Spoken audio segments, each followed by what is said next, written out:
Assalamu alaikum, good afternoon, and namaste.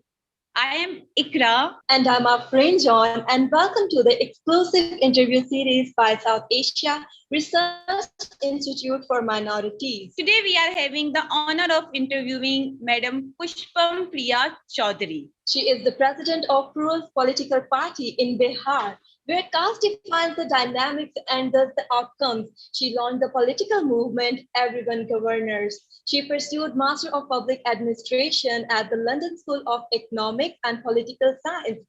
At LSE, she studies political science, political philosophy, public administration, economics, and philosophy for public policies, social policies, and political communication. She did research on effective policies around the world, as well as unsuccessful policies in Bihar and India. In the background of the Bihar Assembly elections 2015, she also conducted primary research on voting patterns and voting behavior in Bihar and submitted a thesis on the party candidates' voter linkage mechanism of accountability and responsiveness. A very warm welcome to Pushpam Priya Choudhary. Thank you so much. How are you doing today? I hope everyone is staying safe and healthy in your family. Yeah, I'm doing really well. Thank you. First and foremost, we would like to learn about your early interest in politics as well as the events that led to your decision to pursue a political career. I was not interested in politics at all. The interest that you're asking about. I think most of the common people are not very interested in politics, generally from our generation. And, but I was doing normal things that people generally do, studying and trying to get a job. And, for that purpose, I left Bihar. I went outside Bihar to some other state to pursue my undergraduation. And there I saw this prejudice against Bihar, which I found was true to a very large extent. We were not doing very well economically. And, from that period, you can say in a way that I wanted to know why this prejudice was and why were we not doing so great economically. Because when you're in schools, when you study history, you study about Bihar and then you study about India. And then you get to know that we used to be one of the biggest kingdoms in the world. Like you'll hear a lot about Ashok and you'll hear a lot about Chandragupta Maurya. So we have this outstanding history, but that is not the case presently. I wanted to know why is this the case? And that is the reason I came back to Bihar and then I worked in the government for quite some time. And then I left. You can say that in a way I knew why the problem was and is. And then, so probably you can say that's the reason that then later I decided that if you want to change things, if you want to change the prejudice against Bihar, we'll have to do well. We'll have to do economically well. And that is why, I left for UK to study more and to equip myself with all those skills so that I can govern. And then now I'm back. So finally, you are in politics. Yes, finally, yes. Sounds great. Moving to another question. What excites you about having a unique name for a plural party? What are your party's main challenges, goals, and objectives? Okay. The name that we have, the name Plurals, is actually a political philosophy, which means, which comes from pluralism. And, I'll tell you a little about India. I'm sure that you already know. So in India, the political atmosphere or the ecosystem, you can say, is either secular. They either claim to be secular or the opposition claims to be a Hindu nationalist party, which is a very common general knowledge. Everyone knows about it. And honestly, personally, if you look at things historically, you will find, I feel that we are not, there are two problems with this entire idea of secularism in India. The first problem is that the version of secularism that is practiced in India, you can classify it as hard secularism. So, it's denying all the faiths that exists in India. And the second problem is that, it's far from liberalism. So there are two broader classification of secularism. One is the hard secularism, and the other one is the soft secularism. So generally, when we talk about liberalism, we talk about soft secularism, but that is not the case in India. So we have a very long history, you can say 75 years of history in a way, of denying all these faiths. And that's one of the reasons. And the second is that I do not feel that India ever was secular historically. We can never become one melting pot of differences, But that doesn't mean that we are a Hindu nationalist country either, if you look at things historically. So what we are is a plural country. We need to acknowledge all these differences that we have in terms of identity, in terms of regions, and then we need to assimilate it, include it in policymaking. And that is what plural stands for.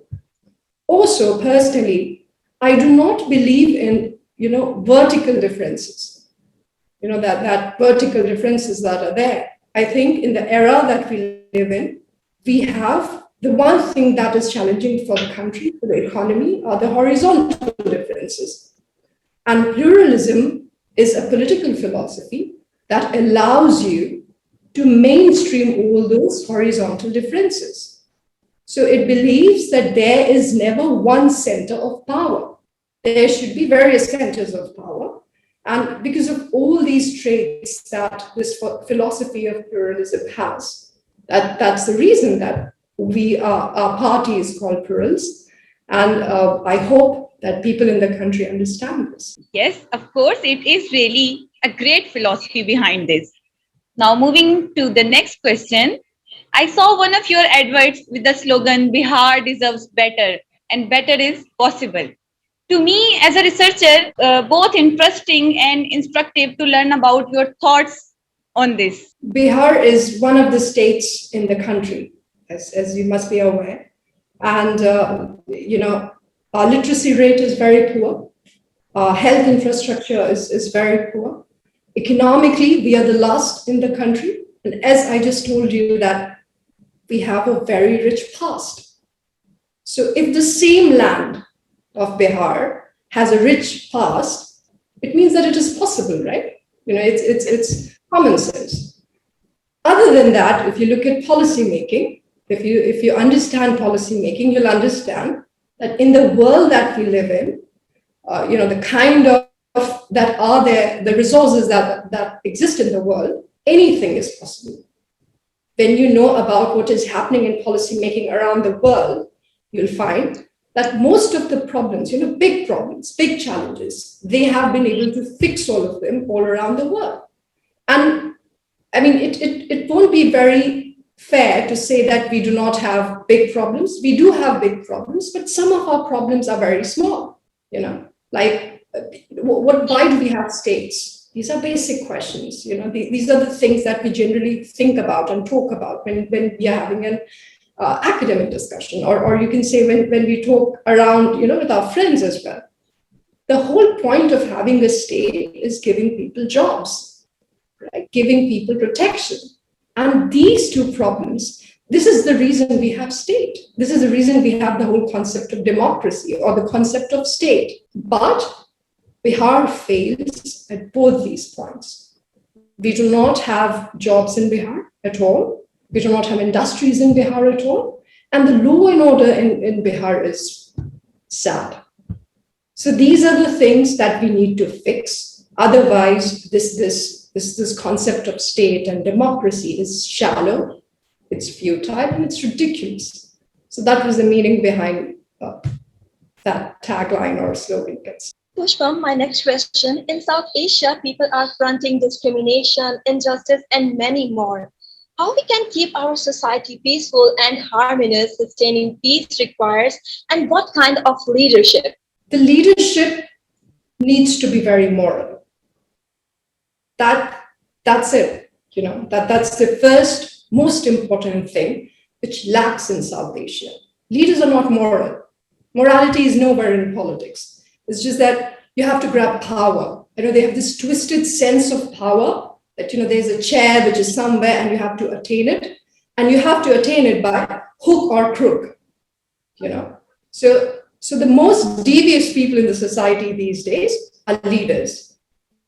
So that should not happen. That should not be the case. The things that you're talking about, harmony. Harmony is a big thing. It has a big meaning. It's a big idea. And to attain that harmony, we need leaders who are absolutely moral and very qualified. Because as you said, we have a lot of problems, harmony being one of them. We are economically deprived, the entire South Asia in a way. We are economically deprived. And to attain all of that, along with harmony, and these are very interrelated things. Like you cannot be economically developed if you are not peaceful within your boundaries, or for that matter, outside your boundaries. So that is how a leader should be. These are the two things in a leader that should be non-negotiable. And it's funny that in South Asia, we never think about these things. It's okay if the leader is corrupt, especially if you look at Bihar. You'll see these leaders who are criminals, nothing less. They're criminals, and they are still contesting elections. They are still winning elections, winning terms, sitting there in the office. You tell me, what policies are they going to make? So that is how a leader should be. Unfortunately, we have probably very few, and probably none, you can say in a way, leaders who are like that. Great.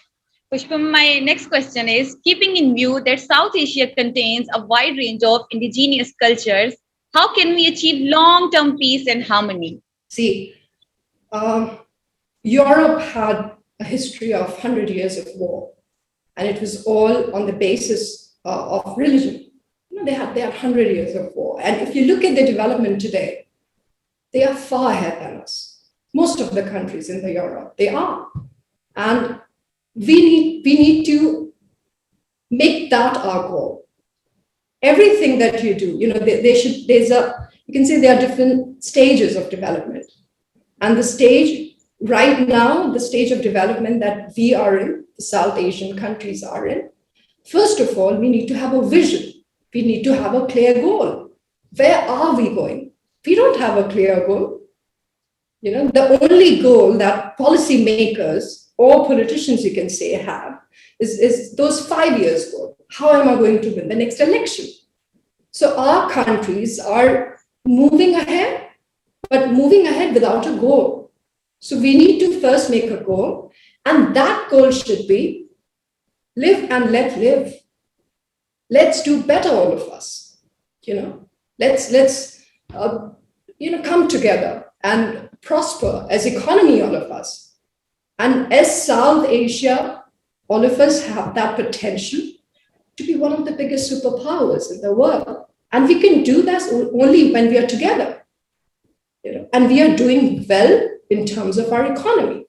And if we are not doing that, if we are not doing well in terms of economy, if we are not solving the problems, the economic problems of our society, we'll not go anywhere.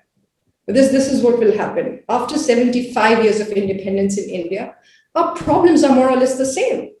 We are still talking about poverty deprivation. Yes, we are still talking about poverty or capability deprivation. So we haven't achieved much in these 75 years. And it will trouble you more if you know how to make policies. If you are a policymaker, if you are trained to make policies and you come from one of these regions, one of these South Asian countries, it will pain you because you know that these are problems that can be easily fixed.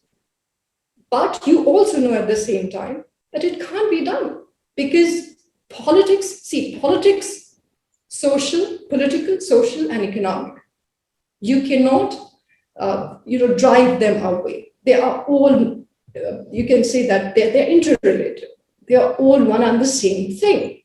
So if your goal is economic if your goal is moving ahead, if your goal is development, you need to first fix things politically. And I think that will be a good starting point. You need to get good people in politics. And especially, as you said, that we have various identities, we have various cultures. I very strongly believe that we can never be, one big bowl of melting cultures. I just said that is not possible. And if you force that on the society, it will be insulting these cultures because we are all very different. And that's the beauty of us. That is something that we need to accept. That is something that we need to respect. And we'll have to mainstream all of it. We'll have to mainstream all these different cultures that we have.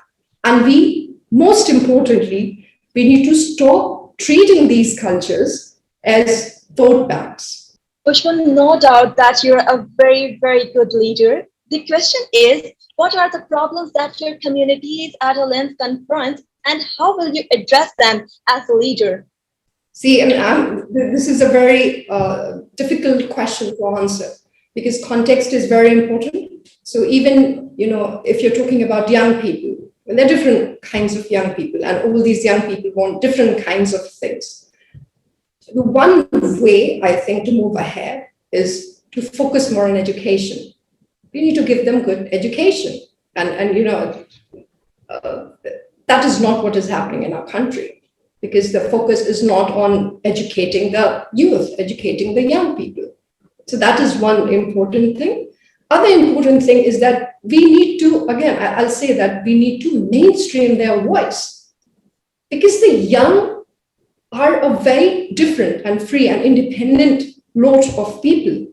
They want completely different things compared to a very old want.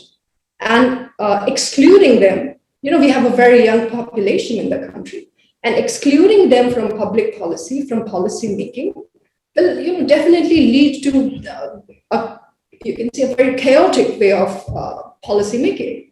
Because how can you not include the needs of your young population? So that is something that we need to work on, all of us, all the South Asian countries.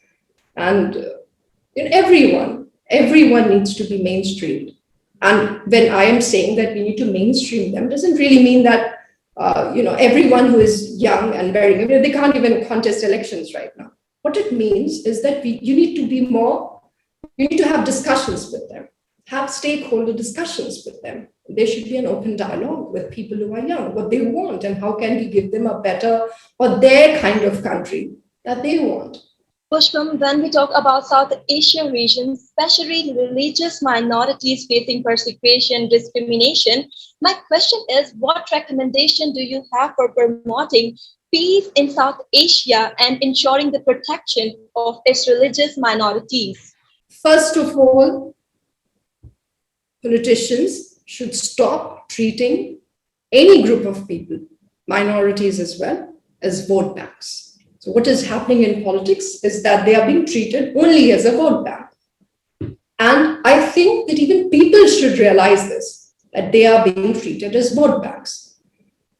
Why am I saying mainstream over and over again? Because mainstreaming people means including them in policy making. And that does not mean making a minority cell or a minority department and you feel that you're done with that. No.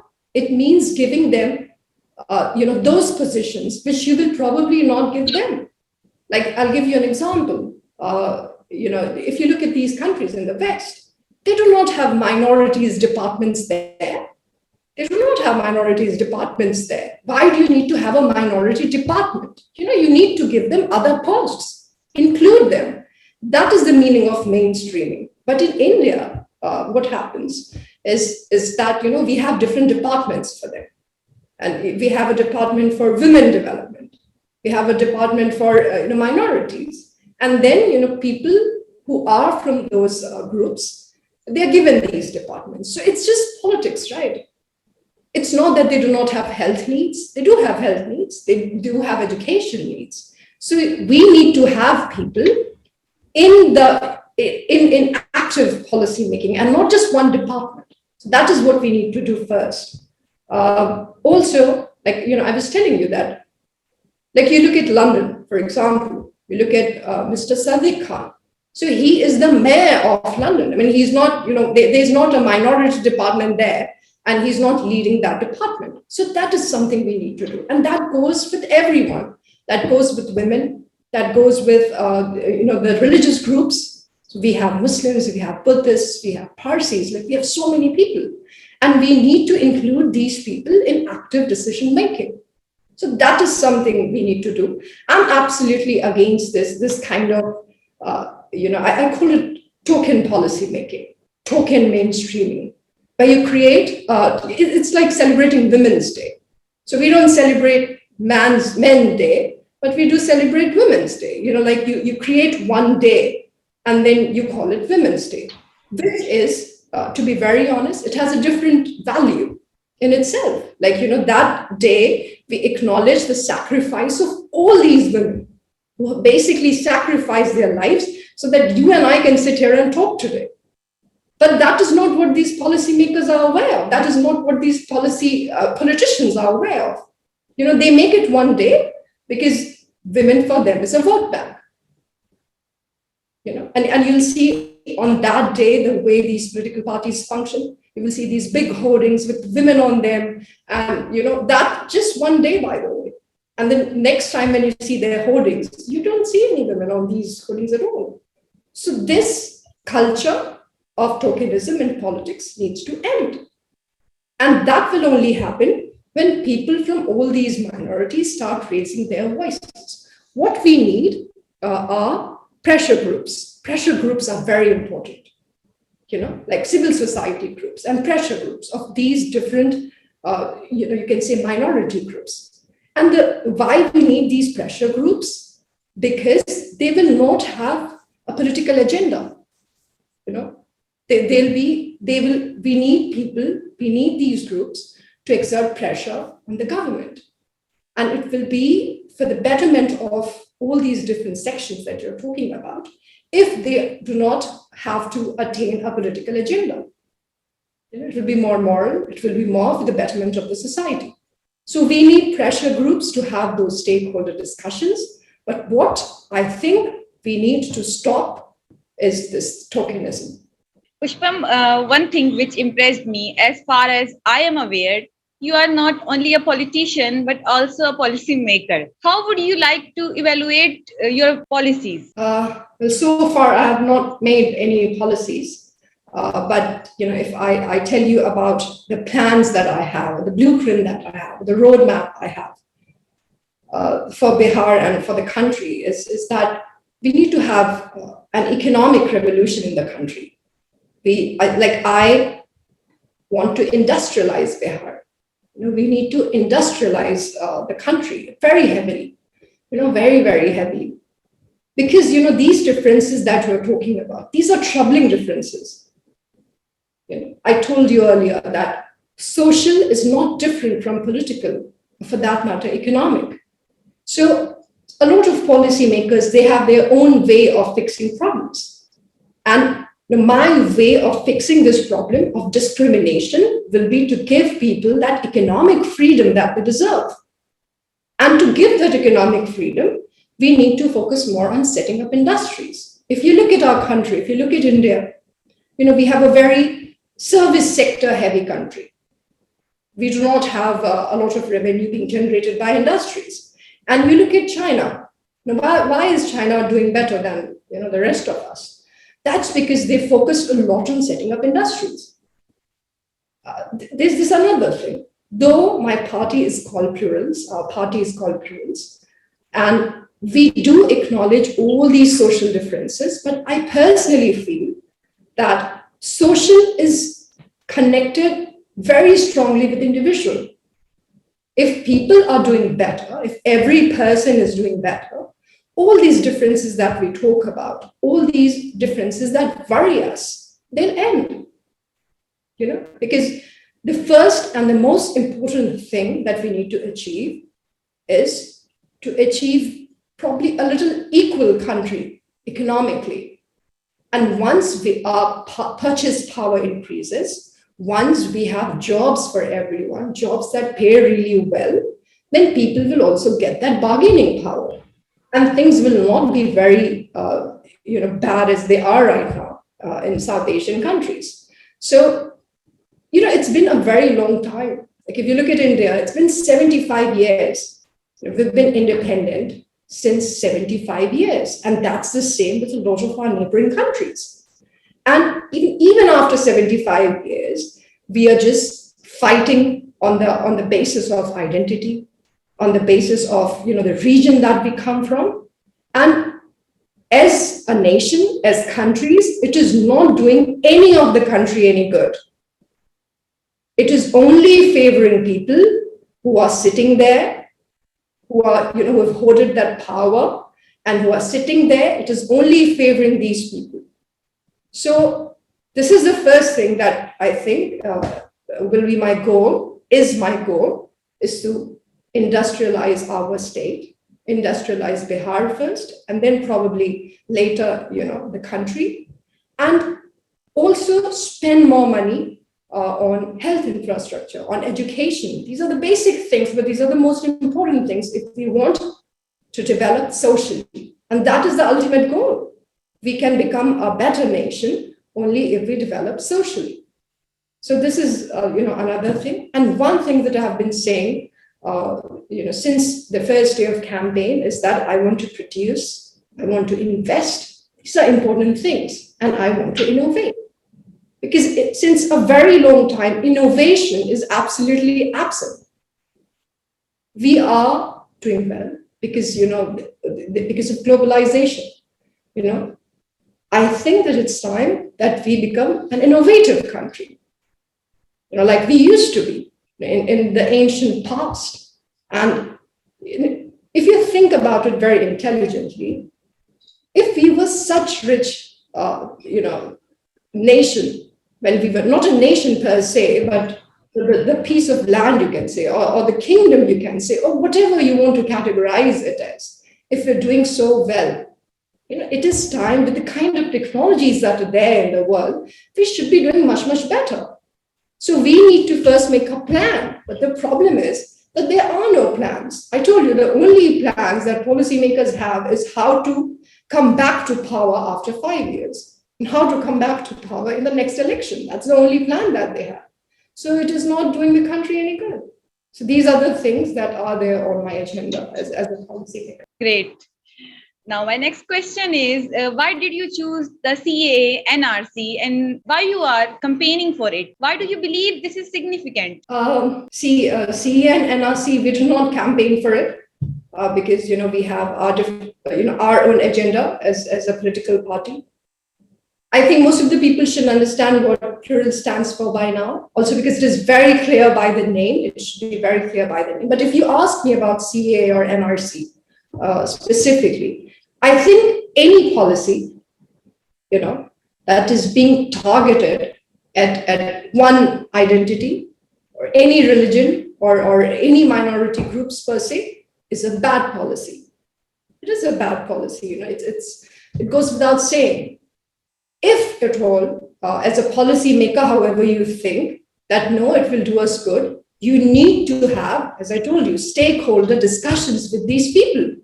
First, you need to have an open dialogue with the people who are making policies for.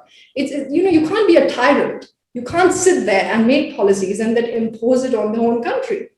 So I think you can say it's a suggestion. As a good policymaker, whoever claims to be a good policy maker, you need to first have a stakeholder discussion.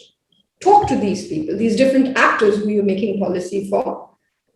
And then and only then, in this democracy that we claim to be, a policy should be implemented. So that goes for every policy that is, either actually targeted at any group or is perceived to be targeted. Because, politics and policy making is also a lot about perception. If it is being perceived like that, if it is hurting a certain group, what you're doing is absolutely wrong. Sorry, I can't hear you. Okay. My next Yeah. question is, what does it mean to be a Republican or a Democrat? What do you believe a government will look like in the future? Well, you need to ask, Americans that question because, Democrats and Republicans are there. But as far as India is concerned, so we have, Congress in the country, and then we have BJP in the country, and I reject both these ideologies, which should be very clear. I just told you why I reject them. I do not think that hard secularism is working for our country. And at the same time, I do not think that India can ever be a Hindu nationalist country. All that we can be, and we are, and we were since day one, was a plural country. So that is in context of India, if that answers your question. Pushpam, your words really inspires me a lot. Moving forward to the next question. How the regional platforms organization can play a better role in normalizing regional and minority issues? See, pluralism means mainstreaming all these people, bringing all these people together, not making them similar, but then acknowledging the dissimilarities that they have, and then, making policy. So I think we need to include these people in policy making very actively, and not as token, not as placeholders, for the sake of it. So that is what we need to do. We need to open dialogues between different states, between different levels of governance. That is important. And as you know, that in our country, we have tiers of governance. We have local governance, and then, we have the state government, and then we also have a national government. Apart from that, we have these different states. And if you look at policy making right now, I think all these states need to actively talk to each other as well. Because, we cannot make policies in isolation. Whatever is happening in Bihar will also affect Bengal and UP.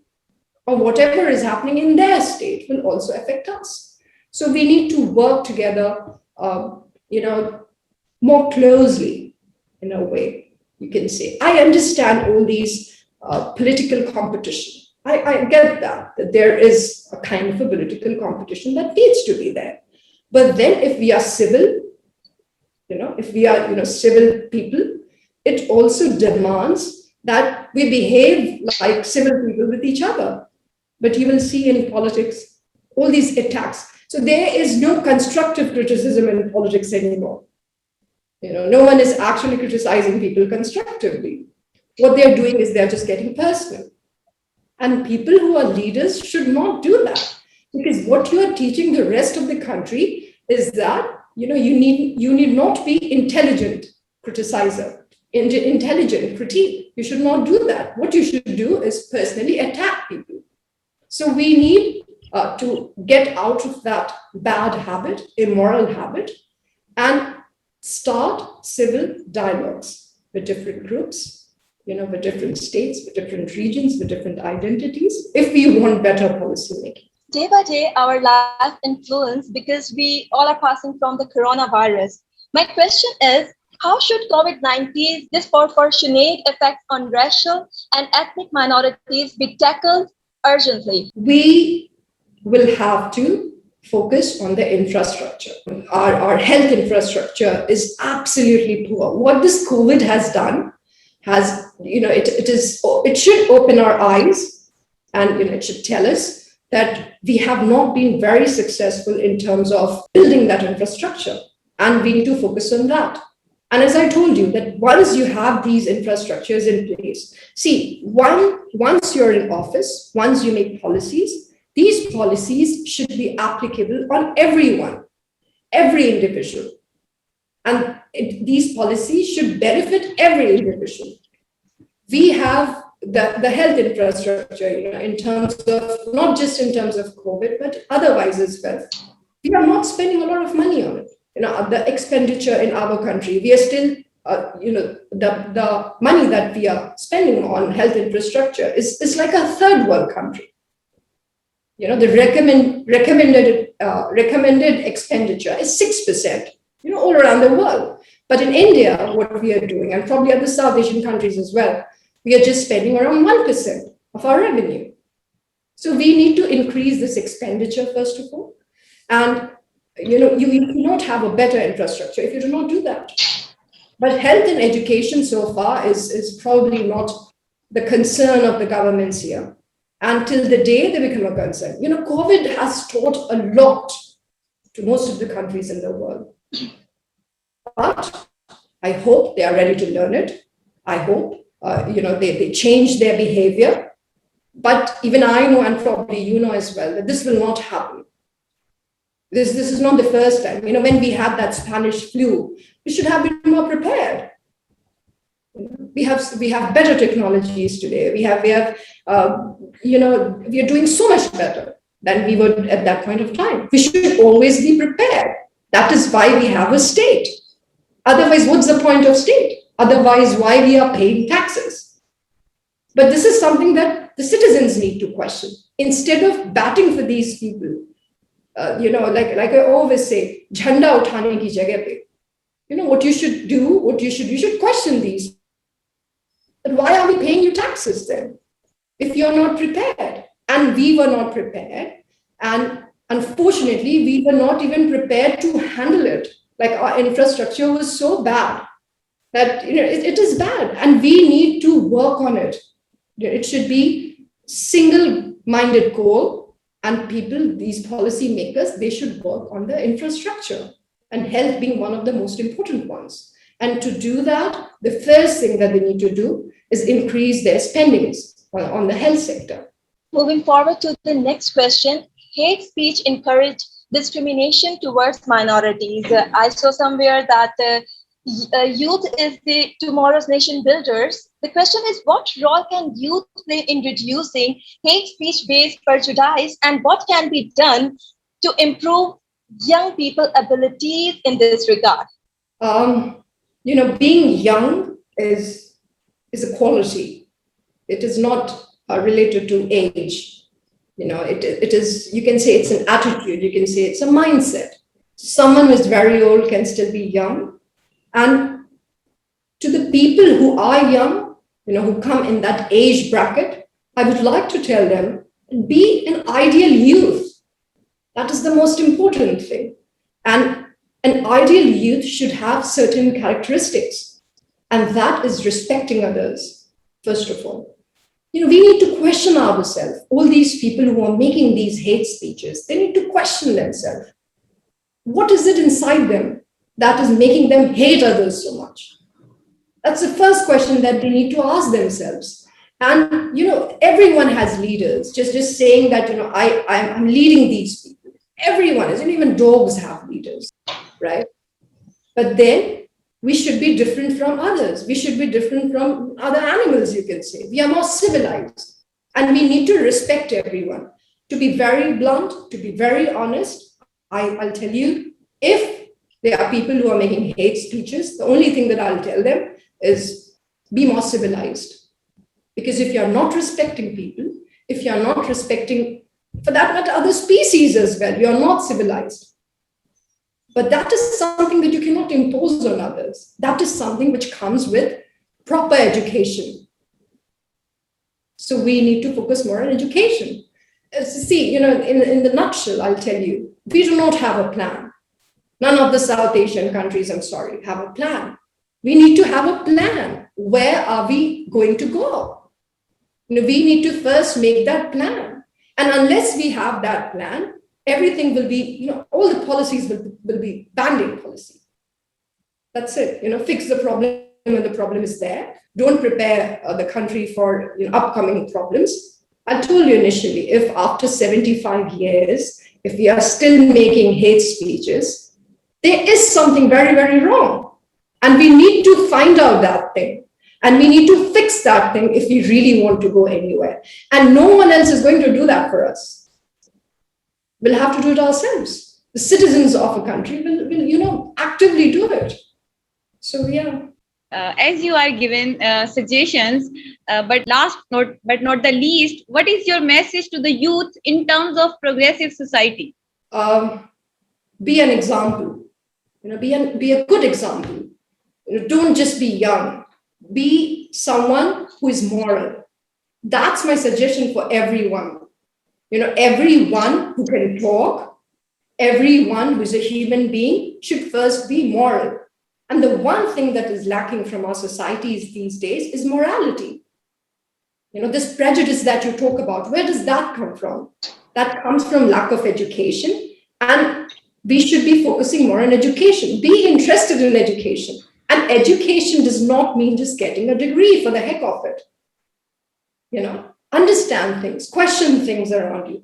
The moment you start questioning things, you will understand that most of the things that you are being told are absolutely ridiculous. And when you start doing that, then you are young.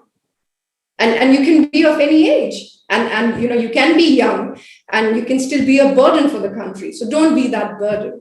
Thank you. Thank you for being so generous with your time. It was great pleasure speaking with you today. But I'm emphasizing on something. A small group of elites has been colonizing common people in South Asia for decades. Perhaps it's past time for us to pay attention on message on the wall. Without justice, no civilization can exist. So act now before it's too late. Peace and harmony is a basic requirement. Peace and harmony can help society to maintain a peaceful and stable order, and they are a requirement for humanity's survival and progress. A world without peace and harmony will undoubtedly come apart, reverting to the jungle phase when the strong prey on the vulnerable. Thank you. Thanks to all of our viewers for taking the time to watch us. We will greatly appreciate your reviews. Take care, Pushpam. Thank you so much. You take care too.